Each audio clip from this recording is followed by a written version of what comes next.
El griego clásico es una lengua documental que desde Homero hasta el Nuevo Testamento sobrevivió en una gran variedad de géneros literarios. De esta manera, solo en un sentido intercomunicativo se podría aceptar su denominación de lengua muerta y, ciertamente, dejado de lado toda la cultura que subyace en sus manuscritos. En tanto que lengua documental, el griego antiguo no considera las 4 habilidades de aprendizaje de una lengua. Su estudio se centrará en la destreza de la comprensión y la traducción de textos.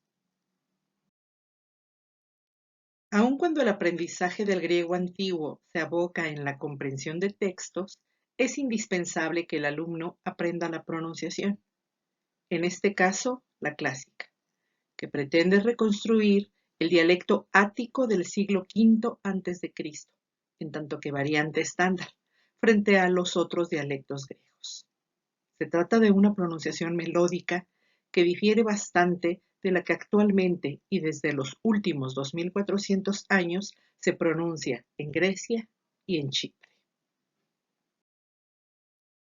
Pero, ¿cómo sabemos cómo se pronunciaba el griego antiguo? Los antiguos griegos dieron constancia de ello en sus textos. Mencionemos algunos ejemplos.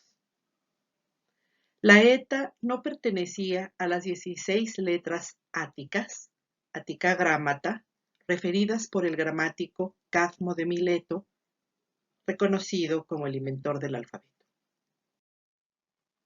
Fueron Simónides de Ceos y Epicarmo de Sicilia quienes incorporaron en sus escritos las letras jónicas, Ionica Grammata, la zeta, la eta, la zeta, la xi, la fi, la ji, la psi y la omega, que fueron recibidas por los áticos hasta después de la guerra del Peloponeso, para fijar finalmente el alfabeto en 24 letras. Así, antes del aumento de incorporación de Simónides y Epicarmo, se escribía doble épsilon en lugar de e. Entre las consonantes dobles, la pronunciación más controversial es la de la zeta.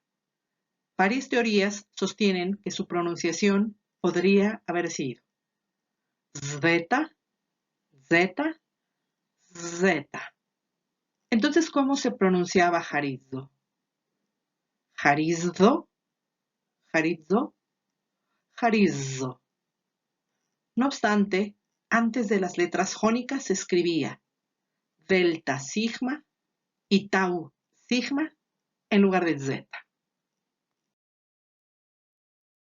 Antes de la incorporación de las letras jónicas, en lugar de las consonantes aspiradas, fi, zeta y ji, se escribía la pi, la tau y la kappa junto a la marca de aspiración. Entonces, la grafía parecida a la H era el signo de aspiración. La eta aún no existía. Igualmente, antes de la incorporación de la xi y de la psi, debió escribirse gamma y kappa seguidas de sigma.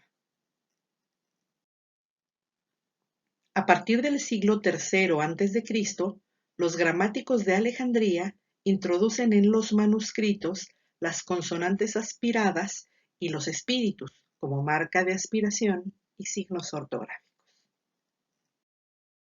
En cuanto a la musicalidad del griego, algunos teóricos de la música, como Aristógenes de Tarento, Arístides Quintiliano y Hefestión, al hablar de la cantidad de las vocales largas, resaltaban ascensos y descensos tonales.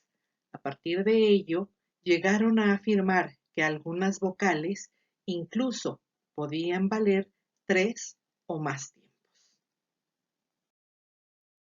Alrededor de 1486, varios estudiosos juzgaron que la reconstrucción de la pronunciación ática no parecía concordar con las descripciones de los antiguos gramáticos. De su reflexión surgió el diálogo de Erasmo de Róterdam acerca de la pronunciación correcta de la lengua latina y griega, en la cual no se pronuncian las vocales largas, por tanto, no se distinguen los acentos tonales y no se pronuncia la iota suscrita. Aun cuando Erasmo de Róterdam intuyó que los sonidos del griego clásico debían haber sido distintos de los que él mismo aprendió de los eruditos bizantinos, la fonética histórica actual demuestra que se equivocó en varios puntos. Así, y a partir de importantes trabajos como el tratado Vox Greca, se llega a la conclusión de que cualquier reconstrucción de la fonética del griego clásico resulta altamente hipotética e incierta. Frente al reconocimiento de las intuiciones de Erasmo, algunos especialistas concluyen que la mayoría de los filólogos clásicos se limitan a leer el griego antiguo con la errónea pronunciación erasmiana, que además Erasmo nunca empleó, y con características de las propias pronunciaciones nacionales. Entonces, por todo el mundo se pronuncia griego a la alemana, a la italiana, a la francesa, a la inglesa, a la española, etc. Situación que, se concluye, dificulta mucho la comunicación en congresos filohelenos. No obstante, lo verdaderamente grave de todo es la aplicación de la reconstrucción erasmiana al conjunto del griego antiguo, desde Homero hasta el Nuevo Testamento. Con ello, se deja de lado que, de ser cierta, tal pronunciación solo sería correcta para el siglo V antes de Cristo.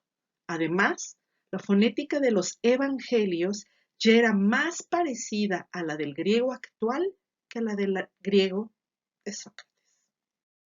Finalmente, aprende bien una pronunciación y no mezcles fonemas. Después, aprende otras pronunciaciones y adecua cada una a su época.